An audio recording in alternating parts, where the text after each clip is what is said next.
10 से 11 सितंबर की रात को यूरोप के स्काईज में ऐसा तूफान आया जो सिर्फ बादलों का नहीं था, मिसाइल और ड्रोन्स का भी था। रशिया ने यूक्रेन पर मैसिव स्ट्राइक किया, अब तक का सबसे बड़ा हमला।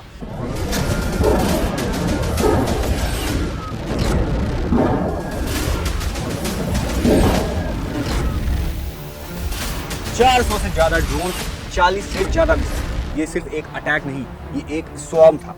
लवीव, खार्किव, ओडेसा, हर जगह सिर्फ एक्सप्लोजन्स हो रहे थे। और अब इसमें क्या होता है कि जो वो शहीद टाइप ड्रोन्स यूज करते हैं, शहीद टाइप ड्रोन्स क्या, जो कि ईरान के द्वारा बनाए गए, और जरबेरा टाइप के ड्रोन्स जो कि चाइना के द्वारा बनाए गए, अब ये सारे आसमान में घुस गए। किसके? यूक्रेन के। और ये जो है वो सिर्फ यूक्रेन तक ही नहीं बल्कि पोलैंड तक चले गए। Overnight, Russia unleashed hundreds of drones and missiles. Of Poland, the military there accusing Moscow of an act of aggression after Polish and NATO forces scrambled. Poland's Prime Minister Donald Tusk has confirmed that Russian drones were shot down in Polish airspace overnight. Poland जो कि NATO states का bordering country है, और इसमें घुसना मतलब कि red line cross करना, मतलब कि भैया बजर बज चुका है। और इसी वजह से पूरा यूरोप, पूरा नेटो में हड़कंप मच गया।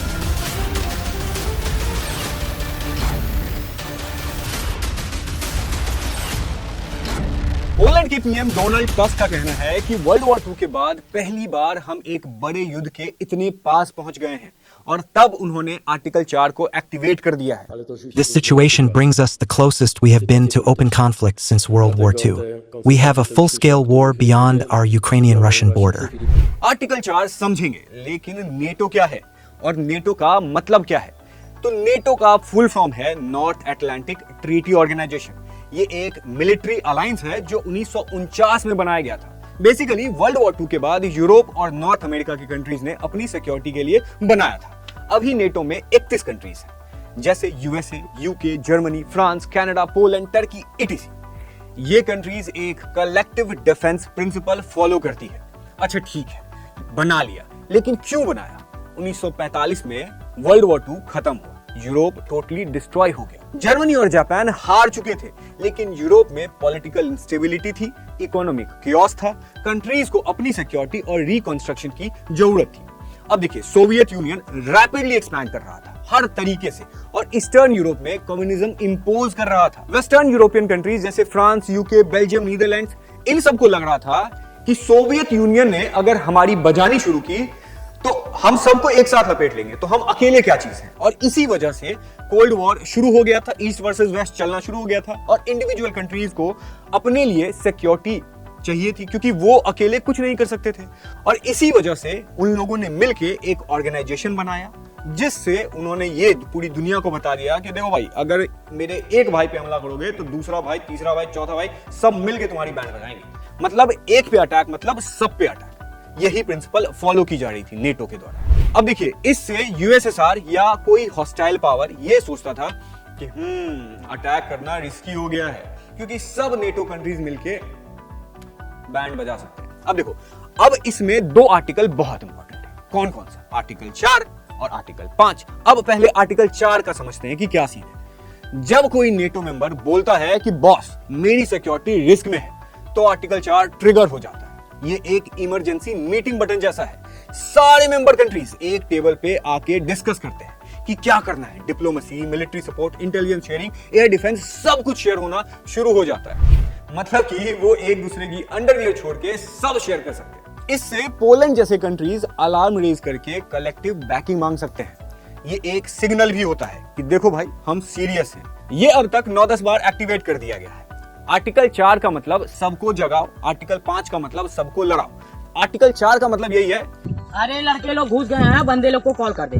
आर्टिकल 5 का फुल पावर क्या है? तो सारे 32 एलाइज को यूनानिमसली अग्री करना पड़ता है कि हाँ, ये एक आर्म्ड अटैक है। फिर सेक्रेटरी जनरल अनाउंस करता है कि देखो भाई, आर्टिकल 5 अब एक्टिवेट हो चुका है। हर कंट्री डिसाइड करता है कि कैसे हेल्प करना है। कोई ट्रूप्स भेजना शुरू करता है, कोई एयर डिफेंस, कोई इंटेलिजेंस शेयरिंग, कोई साइबर सपोर्ट, कोई लॉजिस्टिक्स, या कोई अमेरिका जैसा कंट्री सैंक्शंस ही लगाना पसंद करता है।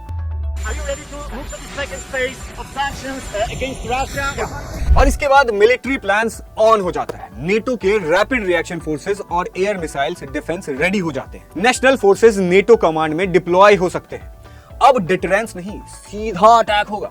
बिगेस्ट इफेक्ट क्या होता है जानते हैं? ये एक सिग्नल देता है कि अटैक्ड कंट्री अकेला नहीं है। भाई मेरा अकेला नहीं है भाई, उसके पास उसकी पूरी फौज खड़ी है। नेटो के पास लीगल पॉलिटिकल कवर है कलेक्टिव मिलिट्री एक्शन के लिए। अच्छा, अब अगर ये सारी चीजें हो रही है, आर्टिकल 4 एक्टिवेट हो गया, आर्टिकल 5 होने वाला, अभी तक हुआ नहीं है, तो इसके ऊपर लोगों ने कुछ तो बोला होगा ना, वर्ल्ड लीडर्स ने कुछ तो बोला होगा ना। चलो शुरू करते हैं अपने चाचा से। अब देखो इसके ऊपर हमारे बड़बोले चाचा क्या बोल रहे हैं। डोनाल्ड ट्रंप जो कि यूएस के प्रेसिडेंट हैं, ट्रूथ सोशल पे आते हैं, वो कहते हैं कि देखो रशिया ने पोलैंड का एयर स्पेस वायलेट किया है। हियर वी गो, थोड़ा क्रिप्टिक है, थोड़ा ड्रामा है। US NATO ambassador Matthew Whitaker कहते हैं कि हम अपने नेटो एलाइज के साथ खड़े हैं, हमेशा खड़े रहते हैं, नेटो का हर इंच डिफेंड होगा, वो कहते हैं। अब देखिए नेटो और ईयू लीडर्स क्या बोल रहे हैं।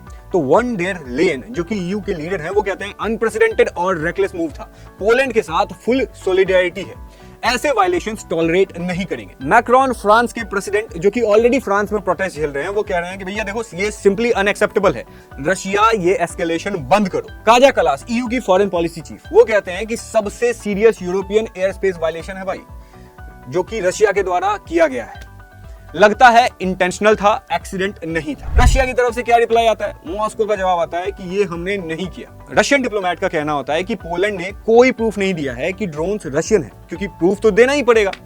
क्रेमलिन स्पोक्सपर्सन पेस्कोव ने नेटो और ईयू के क्लेम्स को बेसलेस बताया है और बोला है कि रशिया का इसमें कोई हाथ नहीं है। मतलब मेरा मुंह से निकल गई, मेरी जबान टूट गई यार। तो भाई देखो, ये अगर वीडियो अच्छा लगा तो इसी तरीके से जियोपॉलिटिकल की सारी तरह की जो सिचुएशंस है वो हम अपने चैनल के ऊपर में कवर करते हैं। अगर आपको ये वीडियो अच्छा लगा तो इस वीडियो को लाइक कीजिए, कमेंट कीजिए, अपना राय जरूर दीजिएगा और इस चैनल को सब्सक्राइब कीजिए ताकि आपकी मदद से ये चैनल को ग्रो किया जा सकता है। फिर मिलते हैं आपसे नेक्स्ट किसी वीडियो में, तब तक के लिए thank you so much and keep learning.